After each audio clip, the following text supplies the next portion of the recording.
ఈ నెల 4వ తేదీ సాయంత్రం రాయదుర్గం పోలీస్ స్టేషన్ లిమిట్స్ లో జరిగినటువంటి సుధాకర్ అనేటటువంటి ఎంప్లాయీ కిడ్నాప్ కి సంబంధించినటువంటి మిస్టరీని 48 గంటల్లో సురేందర్ అనేటటువంటి ఎంప్లాయీకి సంబంధించినటువంటి కిడ్నాప్ మిస్టరీని 48 గంటల్లో ఛేదించినటువంటి ఆ రాయదుర్గం పోలీసు స్టేషన్ కి సంబంధించిన సిబ్బందులందరినీ ప్రత్యేకంగా అభినందిస్తున్నాము.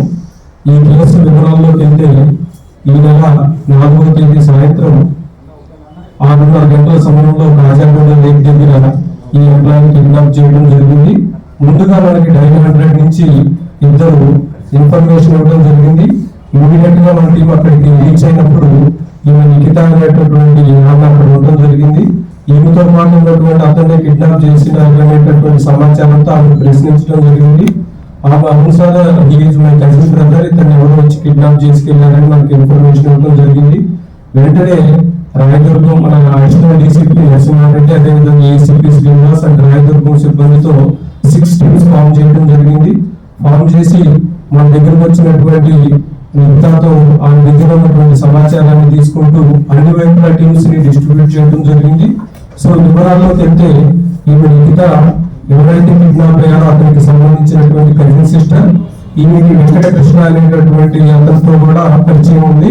వీరిద్దరూ కలిసి సురేష్ అనేటటువంటి అతని సహకారంతో ఈ కిడ్నాప్ ని ప్లాన్ చేయడం జరిగింది. ఈ కిడ్నాప్ చేసిన తర్వాత వాళ్ళు కిడ్నాప్ అయినటువంటి అతనికి సంబంధించినటువంటి భార్య కాల్ చేసి 2 crores డిమాండ్ చేయడం జరిగింది. వీరికి వెంటనే ఈమె ద్వారా సమాచారం కూడా వెళ్ళింది. ఇట్లా పోలీసులు వెంటబడుతున్నారు అనేటటువంటి సమాచారంతో వాళ్ళు కిడ్నాప్ అయినటువంటి అతనితో మనకి ఇన్ఫర్మేషన్ కూడా ఇప్పించారు. నన్ను ఎవరు కిడ్నాప్ చేయలేదు, నేను వాలంటరీగా నాకు ఉన్నటువంటి ఫైనాన్షియల్ కమిట్మెంట్స్ ని డిస్కస్ చేసుకోవడానికి వాళ్ళతో నా ఫ్రెండ్స్ తో వెళ్తున్నాను. సో పోలీసులు ఎట్టి పరిస్థితుల్లో సహకరించాల్సినటువంటి అవసరం లేదు, నేను వాలంటరీగా తిరిగి వస్తానని మనకి నమ్మబలికించడం కూడా జరిగింది.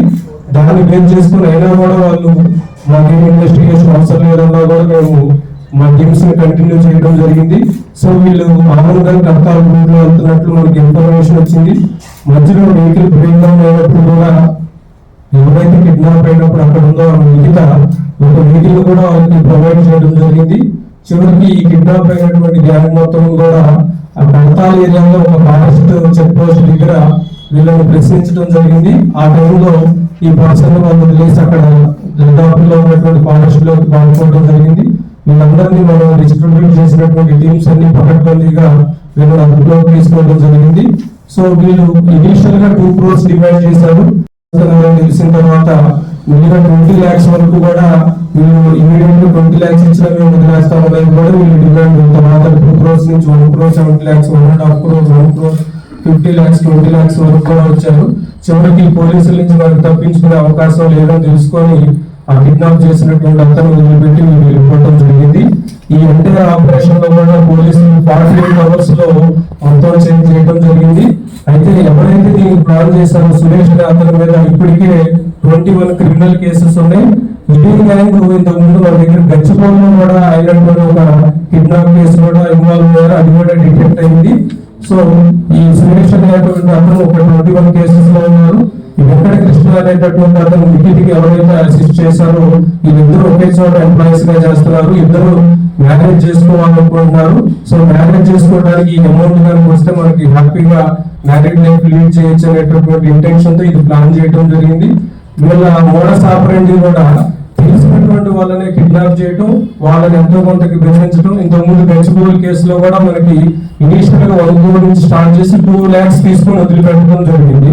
సో వీళ్ళందరి మీద కూడా గ్యాంగ్ ఫైల్ ఓపెన్ చేస్తాము. మిగిలిన కేసుల మీద పీడీ యాక్ట్ కూడా ఇన్వోక్ చేయడం జరుగుతుంది.